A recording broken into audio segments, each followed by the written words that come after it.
Hey everyone, welcome back to the Badass Confidence Coach podcast.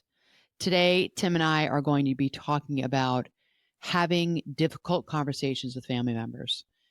And this comes out of conversations, as many of you know who are already listeners of this podcast, conversations that I have with clients, both therapy and coaching clients, as well as conversations I'm having with people in my personal life, my kids, you, friends.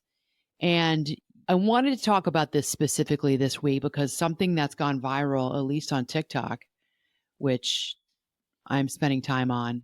I actually really like that app, but I do. I'm enjoying it actually. You have a bit of a problem. It's funny.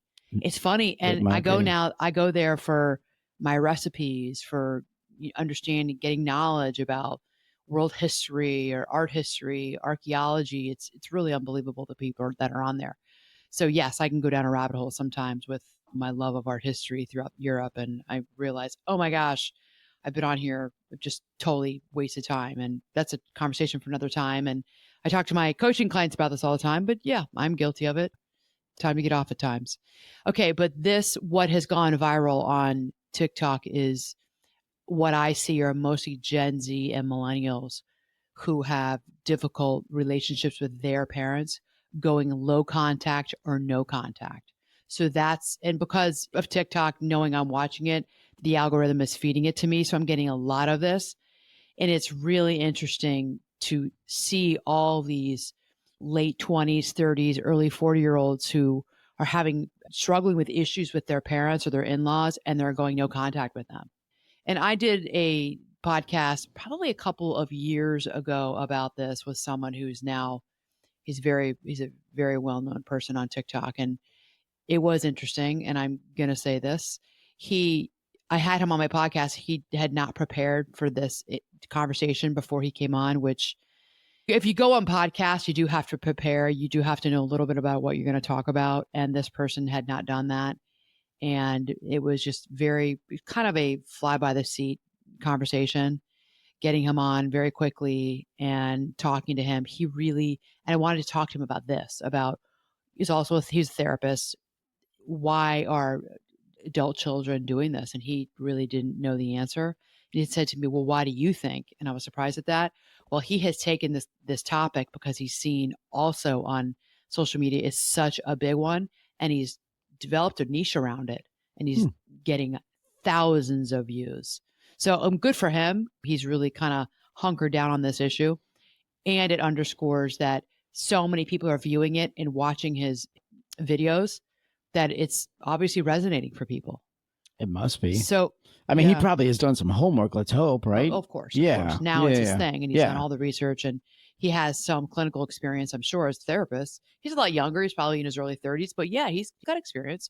He's seeing this in his office, and he's also seeing what's going on out in the world. And we can see what's going on in the world today with social media. So I want to talk about it because it was a little scary to me. It's a little scary to see, and therapists on TikTok are having different professional opinions about when do you cut your parents off, when do you not. And I tend to be on the side of really, really try to not at all costs cut your parents out of your life. If you have to, I can get behind that and I can support that, because there are certain toxic people in our lives, which we've just talked about, toxic people.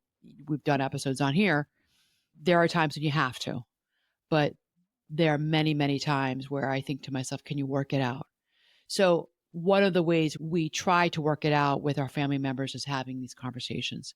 And what I think we did not learn, so many of us, is how to have difficult conversations, conflict resolution. We often don't get that in families because so why is that? Yeah. Why are we not able to have these conversations with family members?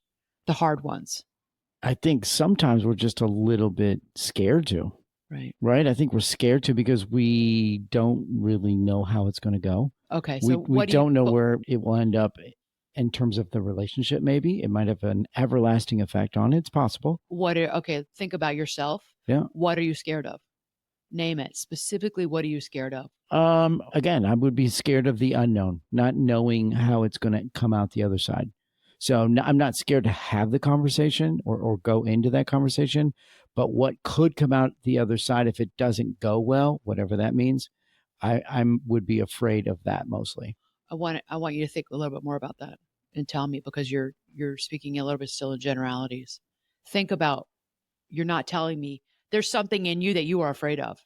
You're not articulating it. I think you have to think it through just a little bit more, Tim, because are you afraid that you're going to flip out? Are you afraid that you're going to say some things that you're going to regret? Are you afraid of confrontation? Are you afraid of somebody yelling at you? But why is it? Are you afraid of the feelings that might come up inside of you that you're not used to? Anger, vitriol. So just think about that, because this is a common conversation with people in my life. And for so many, and so I'll answer it a little bit for you, but I want you to think about yourself at the same time. So where does this come from? For many of us, there's emotional intensity in our families. I mean, we grew up with these people. Many of us, it's with our parents. They raised us. There's a history of dynamics there that you're carrying around, almost like you're carrying your sack, your baggage behind you.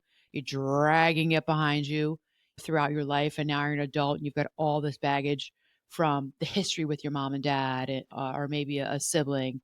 And you've got expectations of, this is how we behave. This is not how we behave. So there's a lot that comes up for people when they are afraid to have these conversations. That's why I was asking you, be more specific. I think that families, our relationships are rooted in a deep history together. And many of us are taught, whether it be explicitly or implicitly, that that is to be honored. And that if you talk about dynamics in the family and the way someone affects you and has in the way you feel when they talk about this or they do this with you, it's almost like you're dishonoring that family member, or you're dishonoring the way, air quote, the way we are, right? And then for many of us, when we think about having these conversations, we go into them with an understanding or a knowledge that, well, yeah, I mean, this is going to be typical that I'm going to be the one to say something because I've always been the rebel in the family. Or, yeah, I'm known as being the peacemaker, or I'm the one who's brings up issues. And then I'm like, everybody calls me crazy. I'm like the crazy one, or I'm the humorous one, or I'm the baby.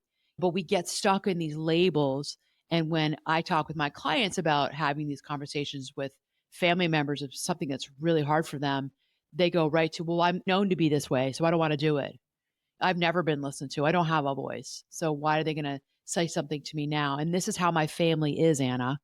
So that's why I'm asking you to go deeper with, what is it? And for all of you who are listening and watching, go deeper with, why is it that it's difficult to have conversations with family members? No, there's no judgment. I just want you to start thinking about why.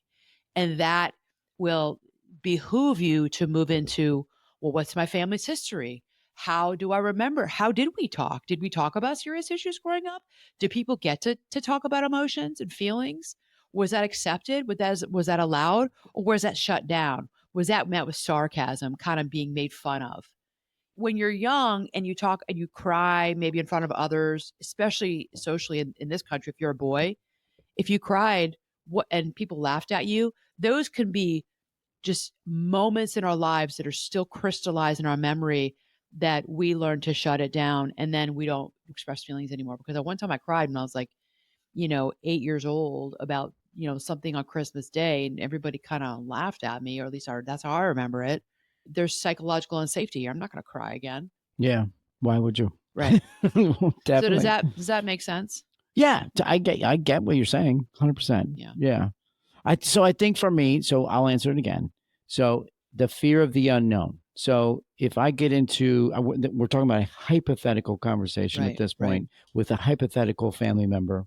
We don't have an exact scenario we're thinking of or we're going to have that's coming up. This is all hypothetical, right? So if I'm going to go into a potential difficult conversation with a family member, and it's about a topic that maybe there's some history of some fashion with me and that person or those persons, then I will have a moment of being scared about going into that conversation again, because I don't know and I don't necessarily have control. I control myself. Right. I control what I say. I control how I react. I have absolutely no control over everyone else in the conversation. So my moment of being scared is going to be, how are we going to come out the other side of this conversation? We meaning me and whoever else is in it. Right. How do we come out the other side? And hopefully we don't come out the other side in a place that's unrecoverable, right, because of things that have been said out loud in that conversation. So I would have a moment of being scared. That would be my answer, because I don't know. You have to take a risk, right? Because if you don't have the conversation, nothing changes and you're still in the same spot tomorrow. I get all of that. And so having that moment of making that choice to have that conversation, you have to embrace it, and you have to just put all of yourself into it. Because again, you only control what you contribute. Right. I'm thinking about a real life for both of us, what we have experienced with, we have a little bit of a situation in our lives, and you moved through so we were in marital therapy at that point because of a couple issues that we were having. It was making you and I fight and argue, but it was about people in our lives. And some of this was parents and in-law situation. And we just didn't know how. We could not work it out on our own. We needed outside consultation because we are so kind of in our corners and heels dug in, and we just could not come to an agreement. And we went and saw couples therapists, and she really helped you understand what your fear was about. And that's what we're, specifically, I know you're thinking that right now. We're both thinking about that same situation. She really helped you through it. But I think it was also at that time that you were doing something in your family system that had not been done before.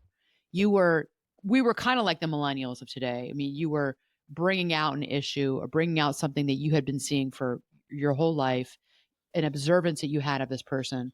And your fear was that they were just going to be nasty back to you and shut you down. And I think you just had to process it through, that this is what it might look like. Right. Does that make sense? Yeah. And you might not have the ability to have the strength to make it change, right? Like you might not be able to say the right things or say enough. Well, your fears came true because everything you thought was going to happen happened. Did happen. Yeah, exactly. Yeah. Yeah. It was a hard time. And I was there and I watched you in those conversations, and they were trying to shut you down, and you weren't going to let it happen. But man, did you all come to blows. So that is what, so we have dealt with this. Yeah. Right. Yeah. Yeah. And so those memories are in my head, right? So now if that opportunity presented itself again, if we had another conversation, whether it was about the same topic or something similar, I probably would have the same hesitation, because it's hard. Yeah. It's hard. These are difficult. That's why this whole episode is about, we're going to get into how to have difficult conversations. They're hard. Yeah. There's nothing in us that really wants to have these conversations.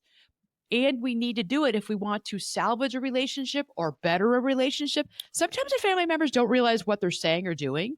And sometimes I need to have this difficult conversation so that you can be aware that this is what I'm thinking and this is what I'm feeling. Sometimes people are like, oh, I didn't know I was doing that. I didn't know that when I said that, you felt that way.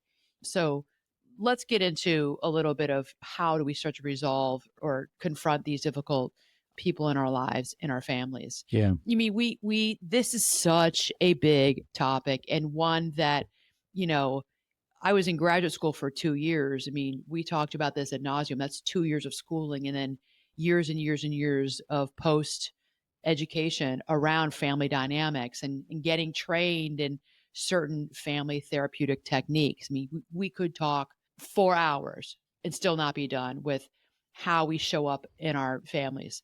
Now, I am specifically thinking, just so you all know, so I want you to think about a person in your life where this might be showing up or coming up for you, but I am specifically thinking about adults with their parents. I'm also thinking about adults with their siblings. So those are the conversations that I have. So it's adults with adults. Adults with adults. Yeah. It's not with kids. It's okay. Adults. So because I think that's a different. Those dynamics. It's with your sister. It's with different. your brother. It's with your sister-in-law. It's with your parents. It's with your in-laws. This is not friends. This is not coworkers. Okay. These are the hardest. Okay. So I think there's lots and lots of reasons. I gave some as to why these are difficult, but I think that when you say to yourself, I want to have this conversation, and this is what I coach on, how do we go into it? Okay. So here are some of the tips that I give my clients for this is how you go into having a difficult conversation with someone. Okay. So before you have that conversation, I want you to set your intentions for yourself and your expectations. All right. So what's the point of you bringing this up? What do you want to get out of it? Are you seeking understanding? Are you looking for resolution on something? Or do you simply just want to express your feelings to them? Okay. But I want you to know what your intentions are and what you expect, how you expect this conversation to go. Okay. Really important, because when we don't do that, we can go in and just be a little bit almost like not with an outline, and just we get off the cuff quickly and we can go down another path and it can go south quickly. Okay. Yeah. Are we, just so I know, are we going to get into, right now we're talking about we're the ones asking for this, we're the ones initiating the conversation, but are we going to go the opposite way where we're being asked to come into a conversation? Sure, we can. Yeah. Sure. Because I think there's some tidbits there too. Yeah. Right. Yeah. So if somebody is talking with you about, hey, I want to talk to you, I know this has happened to me. I'm like, oh, geez, what do I do? I mean, I think all of us, like, oh, geez. Yeah. Or we immediately get our back up, figuratively speaking. We immediately get defensive. Well, like, you think the worst, right? You're going to, air quote, talk at me. You're going to have a talking to with me about something I did wrong. That can bring up a lot of old early childhood feelings for many of us, getting defensive, kind of feel like a badger. You corner a badger, they will come out and they are fierce and they will attack you and kill you. I think about that oftentimes is when you do that, because they're pretty docile, the actual badger animal, they're pretty docile, but if you back them into a corner, they will come out and they'll kill you. They'll try to kill you. So our human family members do not try to kill us, I think. Mean, let's hope not. Good grief. But if we get backed into a corner and we get our dukes up, we're ready for a fight. Yeah. When somebody wants to talk to us about something like, oh, great, what'd I do? Yeah. So we'll get into that. But and I also think that's a great thing that you just said, because you have to remember, if we're the ones that are asking to have this conversation, then they're going to do that as well. Right. Right. So you have to remember that. You have to remember that. Yeah. Yes. Okay. So number one, I want you to set your intentions and I want you to set your expectations for this conversation. Number two, choose the right time and the setting. Do not have this conversation on Christmas Eve, Christmas Day, Thanksgiving. Do not have it on someone's birthday. Okay. I think that goes without saying, but I am going to say it. Timing really does matter here. So don't bring up sensitive topics during high stress situations for what they are in your family. Okay. Don't bring up sensitive topics on Sunday afternoons if you all get together for family gatherings on Sunday afternoons. Not the time. All right. Deal with it, suck it up, and just have in your mind, my intention is I'm going to text her. I'm going to text him on Tuesday. Maybe I'll go over there Wednesday night, or we can meet for coffee at a neutral location. And I often tell people, go to a neutral location. Don't go to your childhood home. Don't have them come to your condo or your house. Go meet somewhere. Go meet at a park if the weather's nice. Sit on a bench or go for a walk around the park. Go somewhere in nature and have a conversation. I think that's ideal, to go to a neutral location. Okay. But really choose that setting, be mindful of that, and really watch the timing. Okay. So you want it to be a private, calm, in a neutral space where emotions are less likely to escalate. All right. The next one is use I statements. And many of you learned this earlier in your years. Some of you learned this in communication in high school. Some of you learned this in college, but this does bear repeating. Please remember to frame your thoughts and your feelings with I feel, I think, so that you avoid blaming or accusing, because a person's already going to have their back up a little bit maybe, and they're going to feel like you're blaming them or you're accusing them, especially if you're talking to your parents about something that they did or they didn't do when you were younger, and especially if you're talking to your parents about something, or your in-laws about the way they're treating you or the way they talk to you, they're going to get defensive. Or with a sibling, okay, or a half sibling. Just please remember to use I statements. So I feel unheard when I bring up this topic in the past. I feel, rather than you never listen to me. Don't do that. Don't say you. Say I. If you say, I mean, you and I do this. Yeah. You this, you that. We just get defensive. Yeah. And it kind of shuts down. We get irritated, like, yeah, no, we're not And doing it's this. pretty quick. I mean, I think just in life, if It's somebody knee-jerk. comes to you and says, you're just like, whoa, right? Right, You're like exactly. instantly like, okay, tap the So brakes. you're in the Yeah. corner with your dukes up, ready for a fight. Yeah. Rather than, whenever I talk about this, Mom, I've talked to you about this before. I feel that you don't listen to me. I don't feel heard by you. That's a start. That's a wonderful way. You are responsible for yourself. You're not responsible for the other person's reaction or response. So that's really important. Okay. So this is you confronting somebody. You're responsible for yourself. How they react is how they react. Okay. So this is a difficult conversation, right? I've said that how many times already? This is what we're talking about.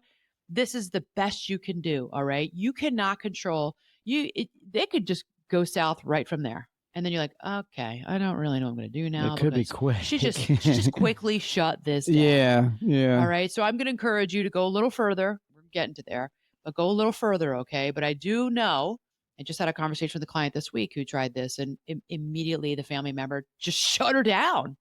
She got shut down. And so what we are talking about is, okay, we're going to go back to that conversation and you're going to do it again. And because what came up was, this is a pattern in my family of origin. This is a pattern. This is what everybody does. Everybody shuts everybody down, and nobody wants to argue or fight because no one knows how to do this. And the room goes quiet. I go quiet. They go quiet. We get up. We kind of just go walking around the kitchen, or, hey, I'm going to go run to Target, until that mood is gone. And then it's like, okay, I'll talk to you later. I'll see you next week. And then next week it's fine again. But what's happened is that there's all this unresolved tension and issues and problems that are mulling around inside that person. And it is for the other person as well. Sure it is. Right. Yeah, totally. Right? So it doesn't really go away. It just gets shoved underneath the rug. Like I said in last week's and the week before's episode about emotional immaturity and having emotional intelligence. So what happens is they all just are back again, walking around the big elephant in the kitchen. They're all in the kitchen, like avoiding this thing. And so what she's going to do is she's going to go back and she's going to have this conversation, knowing that the MO, the modus operandi of the family, is to go into shutdown. And she's going to stay with it. And she's going to say, please, let's not, I feel like I'm getting shut down. I really want to talk about this. Yeah. So that's what, that person's working on. Yeah. Okay, go ahead. I was just going to say, I mean, if you think about it, so a lot of these conversations, you said try not to do them on a holiday or a special occasion. Right. And that's a lot of the times where we connect with those people that we need to have these conversations with. It's just natural. So I hear what you're saying, like, be careful to not go there on those occasions, but like, oh man, like we're all here. It's tempting, right? Right. Yeah. So when if you're the one talking to, let's say you want to talk to your dad, what I would have you do is acknowledge and validate the emotions that might be coming up for that person. Okay. So that is you really taking a leadership role in this conversation by saying, listen, I know that this is hard to talk about, and I appreciate you being willing to listen. Right then and there, off the bat, you're off to a great start. Okay. So, this really does help to reduce defensiveness and it fosters connection. But I think that acknowledging the emotions for like myself and you is important. Like, I know this is hard. I'd like to have this conversation, but I just want to say that. And oftentimes, like, and do you say like, and it's hard for me as well? Like, do you add that little tidbit in there? Yeah, it's hard for me. It's hard for me. me. It's hard for you. Yeah. Okay. To do this. Okay. That's really important. That's good advice. Yeah. It's important to me that the supplements I take are of the highest quality. And that's why for 5 years, I've been drinking AG1. Unlike many supplement brands, AG1 conducts relentless testing to set the standard for purity and potency. I know I can trust what's in every scoop of AG1 because it's tested for 950 contaminants and banned substances, while the industry standard typically only tests for 10. Taking care of my health shouldn't be complicated, and AG1 simplifies this by covering my nutritional basis and setting myself up for success in just 60 seconds. AG1's ingredients are heavily researched for efficacy and quality, and I love that every scoop also includes prebiotics, probiotics, and digestive enzymes for gut support. So if you want to replace your multivitamin and more, start with AG1. Try AG1 and get a free 1-year supply of vitamin D3 plus K2 and 5 free AG1 travel packs with your first subscription at drinkag1.com/Anna. That's drinkag1.com/Anna. Check it out. You will not regret it. And the next one is be curious, not combative. And I love this one. I say it all the time. Be curious, not combative. So when you approach this conversation, I really want you to approach it with genuine curiosity. Okay. So ask open-ended questions like, how do you feel about this? What's your perspective? Listen without interrupting. Okay. It builds trust in that person towards you. So now you've talked to them about something you're having an issue with. Let them talk. Then you stop talking and listen and let them talk about their perspective and don't interrupt them as best you can. Like, it's harder for some of us than others, harder for me than it is for you, but it's important to do. We're all different. Yeah. Right. And it's important to do. And I'm not great at it with you and I sometimes, because sometimes I will interrupt. Many of us do interrupt each other. So really try to be mindful of the fact that you're interrupting somebody, because when we're defensive, we kind of don't want to really hear them go on and on and on. We want to shut it down because we're defensive and now I want to talk. Okay, that's the other person. So say your piece if you're allowed to say your piece, and then now they're defensive. Listen to them. Okay. I know this is hard. I'm going to repeat that over and over again. I know this is hard because at this point in the conversation, feelings are up. Things are triggered. Your stomach might be going, because for me, like when I get into situations like this, it like affects my stomach. Or sometimes our brain moves into like the amygdala, the part of our brain moves into fight or flight. And many of us now are in fight, where adrenaline's going and we're like, all right, let's go. And that's what I'm trying to help you all avoid, is moving into the amygdala part of the brain that has us in fight mode. Flight is shut down. So most people do shut down. Most family members in family systems are fight, flight, fawn. There's people who do fawn or freeze, but flight is shutting down. I will shut down. We will shut down this conversation because that's what this family does. And this is what we do. Yeah. And it's hard for people to come into a family system and say, no, we're not going to shut down. We're going to see this through. Some family members, it's defensiveness and it's, all right, let's go. You want to fight? We're going to argue about this. All right. Yeah. So when that happens, the next thing I want you to do is stay calm and regulate your emotions. Like I just said about like my stomach going, I've worked so hard on this in my family of origin. So family dynamics can easily trigger emotional reactions in all of us. So what you need to do before you have these conversations is you've got to practice self-regulation techniques such as deep breathing, or grounding yourself to stay calm. You can Google grounding techniques online. You can find different ways to ground yourself. What I do is I meditate, and meditation has been huge for me. And also doing work on my own defense, but really doing my own therapy, really, and not being defensive, and how I show up in the world, how I show up with my family members when situations get tense, how my younger self would have reacted loudly, angrily. I noticed my voice, my pitch goes up, my voice goes up, and I get into a high pitched voice when I get really defensive and angry, like almost like I'm going to start crying, because I am going to start crying, but underneath it is really a lot of anger. This is what I've done in the past, but I noticed my voice changing.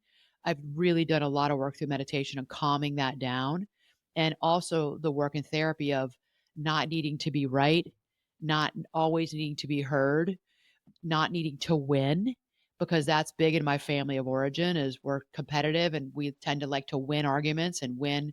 We want to win. There's a lot of us, and it was the way we were raised. I've had to work really hard on that and doing my own personal interior work to move out of that place. And it's for the most part worked, and it's just so liberating. Yeah. Okay. So stay calm and regulate yourself. Take those deep breaths. Take those 4 breaths in, hold it at the top, take 2 more sips in, then 4 breaths out. You do that 4 times, you're going to change your physiology. May not be able to do it in the moment. Do it before you walk in the house. Do it before you get out of your car and you meet the person at the park. Do it before you meet for coffee. Okay. Do that in the car. Do that on your walk over to meet somebody. All right.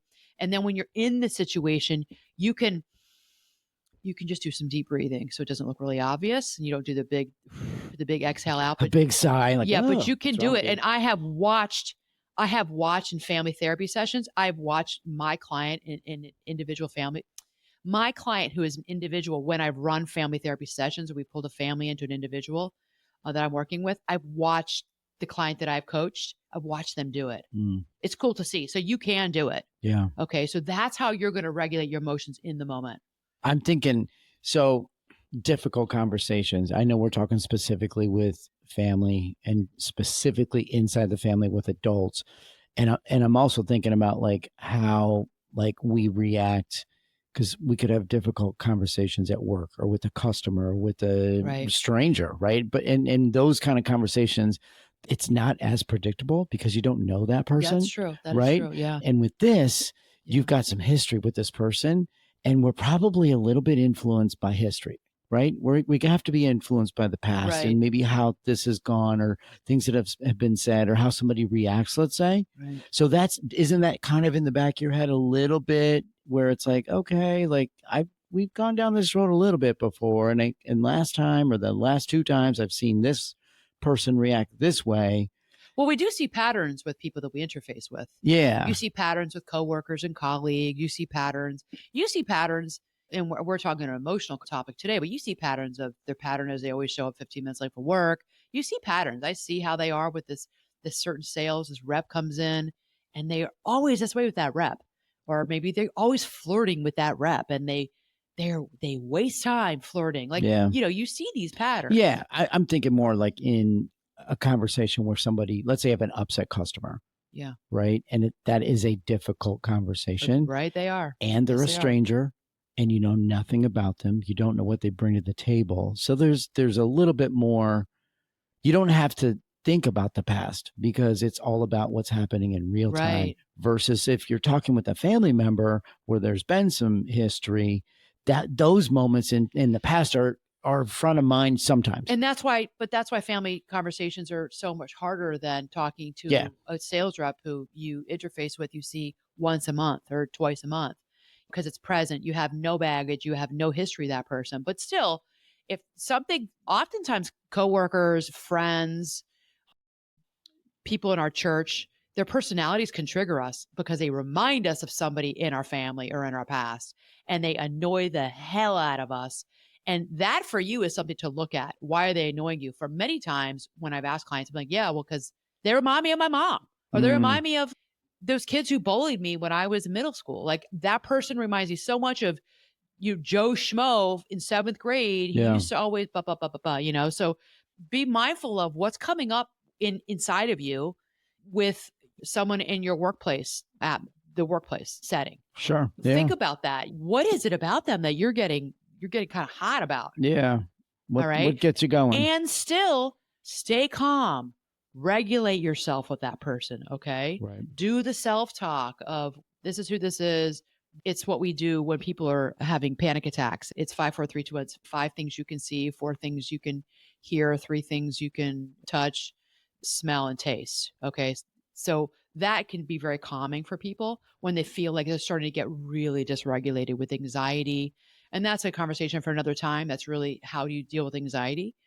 But it's important that you can do it there too. All right. So let me know. You all know if you want me to talk more about that, because I can certainly. That sounds interesting. Go into much more detail about how to deal with your anxiety, no matter where it is in your life. Totally. Okay. So before we finish up, please don't forget to review the podcast with 5 stars, subscribe. It makes all the difference in the world. If you think that these episodes are something another person needs to hear, share it with them. Okay. I would really appreciate that. And if you want to work with me, reach out to me, hello@annamarcolin.com. Let's get on a call together. And I invite you, come talk to me and let's work together. I would love to do that. Okay. I've got time in my calendar in January and in February. I've got a couple slots and would love to do that. Work with you, get to know you better. Okay. One-on-one. Nice. All right. Okay. So, so the last one is really try to stay calm, regulate yourself. Next one, establish boundaries. Okay. So if a family member is trying to shut down the conversation that you just brought up, or they become hostile or angry towards you, respect your boundaries respectfully. Okay. So you could say something like, I want us to have a constructive conversation, but if it's not possible right now, then maybe we can talk about it later. So those are your boundaries of I'm not going to be verbally abused here. I'm not going to be, this person's starting to yell. This is how they get. You could say to them, I want us to have this conversation, but we can do it later. And you know what, everybody, there may not be a later. They may not want to talk to you later. And that's something that you and I have come to in our lives, in relationships with someone that we have dealt with, is that we've tried to revisit it later. Actually, you and I tried to revisit it 4 or 5 times later. And every single time we got shut down, got yelled at, told that, actually, you were told to stop talking about it, be quiet. We don't want to hear this anymore. And so we listened to it, and that's what happened. Yeah. Yeah. So think about that. When I've had conversations with my family members in the beginning, they don't get hostile, but they get just very defensive. I wouldn't say hostile. And I've said, listen, I want to have this conversation with you. I mean, do you want to have it later? Like, yeah, I wasn't prepared for this. I didn't know we were going to talk about this right now. All right, but can we have it later? Goes back to a little bit of Gottman theory. And now they know that I want to talk to them, and we have had them later, but they feel like, okay, I'm not being blindsided right now. So remember that too. People can feel blindsided. So usually what happens is say, hey, can we talk? Can we set something up? But even if you go to, and they know because you texted them, you want to meet them at Starbucks for a conversation, but they didn't know it was about this, or they're nervous and they're like, what are we going to talk about? Why do they want to meet me at Starbucks? Like, what's this about? And even though you've given them a heads up, they're still nervous. They get defensive, and you're like, okay, this isn't going to go anywhere. Then you could try maybe one more time with them, or 2 more times. I say just keep trying. And I know that it's exhausting for people who are trying to do this too. Yeah. And there are people, the caveat, there are people in our lives who just can't do this. Yeah. Okay. So then for you go into the next, really taking stock of what is the nature of my relationship with this person. Okay. Right. So I was going to say, like, that feeling of being blindsided, I think everybody's been in that moment, right? Where they just get surprised by the conversation, that there was I had no idea we were doing this right now. Yeah. Yeah. I didn't know. That's such a, it's not a good feeling. Yucky feeling, right? It totally is. It's not a good feeling. Yeah. I think that the first time around we were talking to these people in our lives, I think in the beginning, the one person knew about it, but didn't tell the other person. The other person was blindsided. And I feel badly about that when I look back, that we didn't handle that great, because I didn't know that the other person did. I thought everybody knew that we were having this family meeting, so to speak, and they did not know. Yeah. I didn't know that. So, okay. No. So what I want you're having this conversation, I want you to focus on common ground. Okay. So I want you to highlight shared goals or values to reduce tension. Shared goal of having a happy family, of enjoying your extended family times together. The values of, I value family. I know you value family. I know you value all our time together, Sunday dinners, or maybe Thursday night bowling. Like, this is important to me, and I know it's important to you too. That really can help to reduce tension. That's important. We both care about maintaining this relationship. I know I care about this relationship, and I know you do too. So this is why I think this conversation is so important. Let's clear the air. Yeah. Okay. Yeah. So focus on the common ground. Makes sense. Yeah. And the next one is, this is the biggest one we've been talking about. I want you to anticipate resistance and stay steady. All these tips, this is probably the biggest one. Anticipate. Know that they're going to probably get a little defensive and will be resistant. Okay. I don't want you to let the shutdown happen. Okay. Stay steady, because in many families, they get shut down, they shut you down, or they get aggressive towards you, and then you get shut down. I want you to stay with it, okay, as best you can. They're going to resist you, and then you're like, okay, I'm out, I'm done. This is so hard. This is so hard anyway. I'm out. All right. So I think it's important that you acknowledge their discomfort, right, without giving up. Don't give up. I see this is hard to talk about, but it's important to me, and I think it's important to you that we try to talk about this. And most times they know what you're talking about, right? They're not, they may be blindsided that you want to have a conversation, but when you bring up the topic, they're like, oh yeah, they know too. Okay. So I want you to really try to stay with that conversation as much as it is uncomfortable. And then all that said and done, there are times when you got to know when to press pause on a relationship. With all this being said, if it just becomes unproductive or way too heated and emotional, it's okay that you take a break. You can say, let's take some time to think about this. Maybe we'll come back to it later.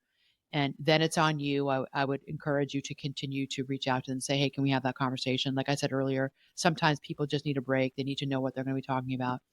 There are times in families where, despite all your best efforts, you're not going to get a conversation. You're not going to have a meeting of the minds and the hearts. And that family system is way too closed to new information, new data, new opinions, new insights, new observances that you say to yourself, what can I do here? There's nothing you can do. So then you do have to start to think about, how do you take care of yourself, especially if there's any form of verbal emotional abuse. But of course, but even less than that, I do think you need to think about, all right, if this is affecting my mental health or my family's mental health, I would say, and I do say to my clients, we got to go back to thinking about you and what your boundaries are. Right. Okay.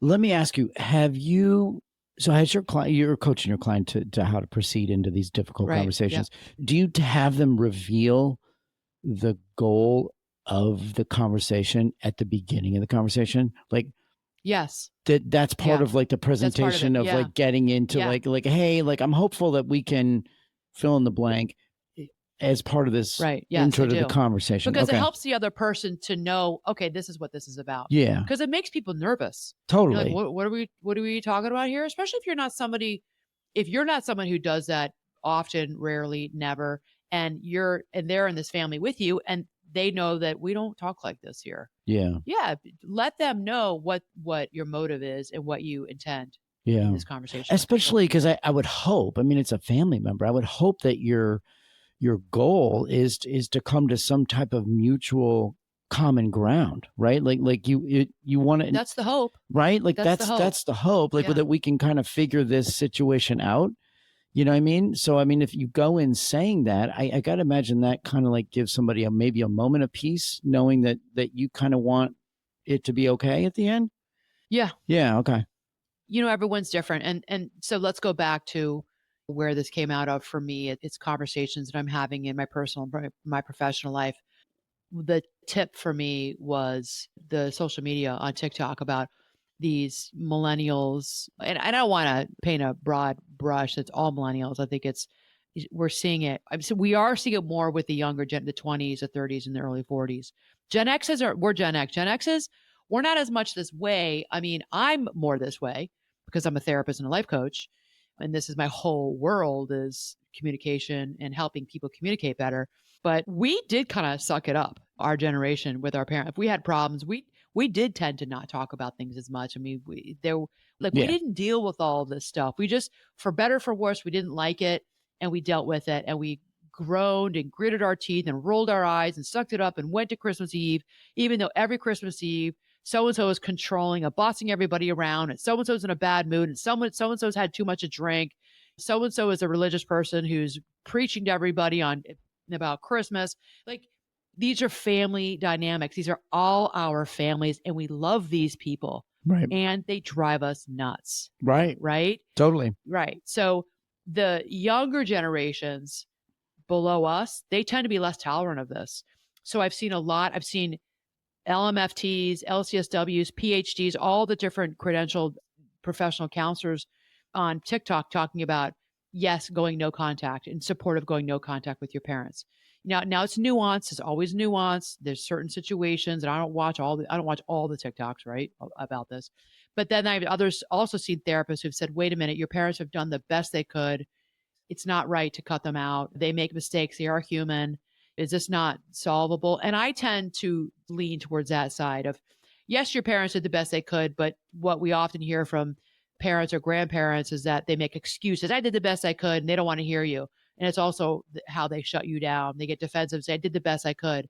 So I'm in the middle. You don't get a pass for that. You're on the hook. You're still on the hook for that. If your 35-year-old son is coming to you and telling you something that was done to him, or way he felt when he was 10 years old in the family, or the way you're treating your daughter-in-law, his wife, I would say, do not ignore that. Do not say, well, that's how it is. That's how I am. And I don't really do that. Don't gaslight people. Say, that didn't really happen. I didn't do that. Don't do that. Listen to what they're saying to you and try to have an open mind to change. There was a study they did at Ohio State University years ago about this, talking to adult grandparents of adult children, and this topic. And at the end, I'm trying to talk fast because we're going to be out of time soon. At the very end of the study, it was like psychoeducation to the grandparents about how they were treating their adult son or daughter, or son-in-law, daughter-in-law. And at the end, still 80% of them had their heels dug in and were not willing to make any changes in the way that they related to their kid. Really? Is really interesting. Yeah.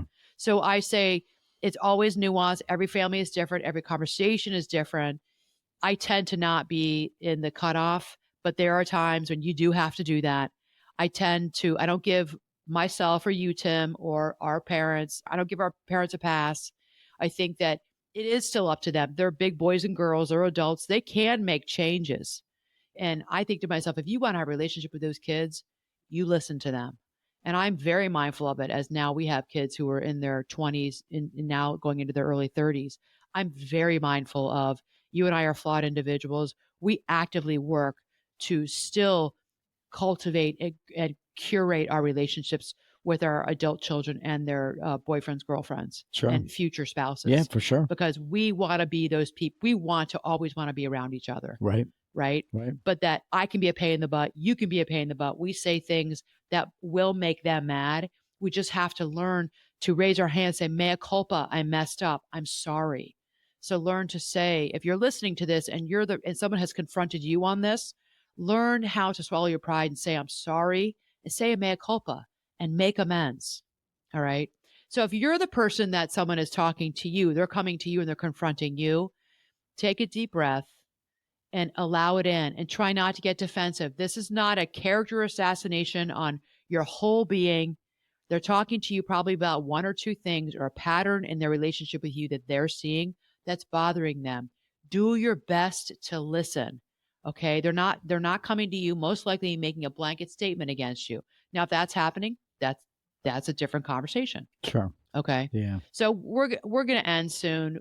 I mean, you could see, like, we could now just go and continue this conversation. We right? could. I mean, I just wanted to, so the whole what is it? No contact, low contact to no contact. So it's basically, we call them cutoffs or cutoff relationships, where you no longer have a relationship with your mom or your dad or let's say your in-laws or your sister, your brother. You're done. No relationship. Yeah. So I think I just heard that term.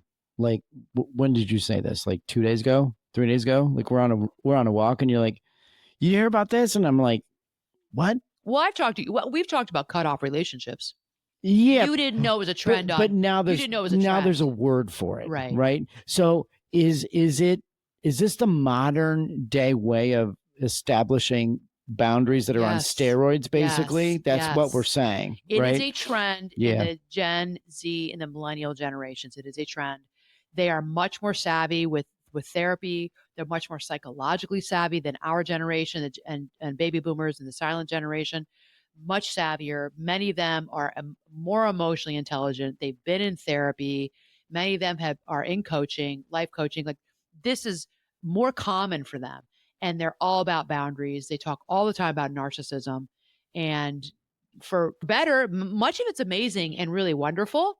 And some of it is them trying to figure out how to find happiness and peace in their lives. My only worry is that if they cut off these relationships, they may find that it doesn't really make them happy. I would encourage you to try to communicate and talk and have difficult conversations before you cut these people out of your life, because you may be really mad at them now and you may want nothing to do with them. But in 5 years and in 10 years, you may miss them so much that your body hurts, because they were a good mom when I was young. They were a decent dad. They were terrible when I got married to my wife. My mother made the wedding terrible. But I think most of the times what I hear is they were not always that way. And I just don't want you to look back and now they have passed on and they're not around. Right. And the grief and the sadness you could feel of the loss of that relationship. So it's both and. Yes, they are a pain in the butt. And yes, it's hard, but it's nuanced. Every relationship is different. And that's why you need to work with an individual. This is a therapist, and I coach people on this too, but you got to work with someone who can listen to you and work with you and hear your story, hear your history, get the lay of the land, get all the names and the players. I need to know situations. and I'll help you through it. Yeah. All right. So I have strong feelings on this. I think you and I kind of talked a little bit about it on that walk. And it's like, it's a risky move, right? Like you're kind of taking the path of least resistance by going no contact, right? Well, no. The people that I know who've gone no contact, Tim, they've tried many times to talk to their family members, and the family doesn't really want to hear it. You got upset because I was talking to you about a situation. I mean, we don't have to get into the details. We can't do a 2-hour podcast, but that's a whole different got upset podcast. Because I was telling you an example of a no contact. The son and the daughter-in-law had asked his parents to go no contact. They had children. They had like a 5 and a 7-year-old, and they live in the same town. And the child had a Christmas recital, a holiday recital, and they had cut off ties with his parents. Right. And the parents knew about it. And the parents came to the auditorium of school and stood in the back and watched their grandchild in their holiday performance. And there was all kinds of controversy over should the grandparents have done that. Well, they don't have contact with you, but they want to see their grandchild in their holiday performance. And they left. And the adult son was like, when I say no contact, I mean, I don't want you in our lives. And that means I don't even want you around. I don't want you here at the holiday party, right. the holiday recital. Right. And that's what you had a reaction to. And I don't know how I feel about it. That's a really tough one. That's tough, but I don't know the history. I don't know. We know nothing about why that son did that. We don't, but I think you start using a new term like that, and it's going to start to get thrown around pretty loosely. Well, it is right now. Right. And so, and it's going to be an easy way to go. It's going to be, let's just go with the no contact thing. Right. They're just going to, I think it will. These are big decisions people make. I think it is for most people, but we will watch it from the sidelines and we will see where it goes in the next several years. Let's just see. Okay. We don't know. I mean, it's going to be unpredictable, but it worries me a little bit. Yeah. Okay. So so we could, of course we have to stop, but we could continue to talk about this. So by addressing difficult conversations with your family members with intention, with patience, with a willingness to learn, because you're going to hear a little bit about yourself here. If you're having this conversation, remember, you're going to get feedback on you, and you got to be willing to leave your ego at the door. Be willing. You're going to talk to somebody. They're going to say things to you. Be willing to listen to that. And but if you do that, you're really creating opportunities for meaningful dialogue and a deeper dialogue. You could try to change your family system by doing this. All right. So not every conversation is going to resolve perfectly. It's not all going to be, it's going to be very imperfect, I will say. But you making the effort to engage honestly and respectfully being a key word here with your family members is really a powerful step for you towards healing and connection. And even if it doesn't work out, give yourself a huge pat on the back that you did this. Be proud of yourself that you took a step forward. You were brave, you showed courage, and you attempted to have this conversation. Yeah. And many times my clients are having these conversations and they are successful. Yeah. They're getting there. They're getting there. Yeah. Okay. Yeah. All right. Mad love to all of you. Until next time, I hope that this was helpful. And if anything, just food for thought for you to think about, your own family members and people in your life that, maybe you want to consider having a conversation. Here are some tips to help you get started. All right. Thank Mad you. love. Until next time.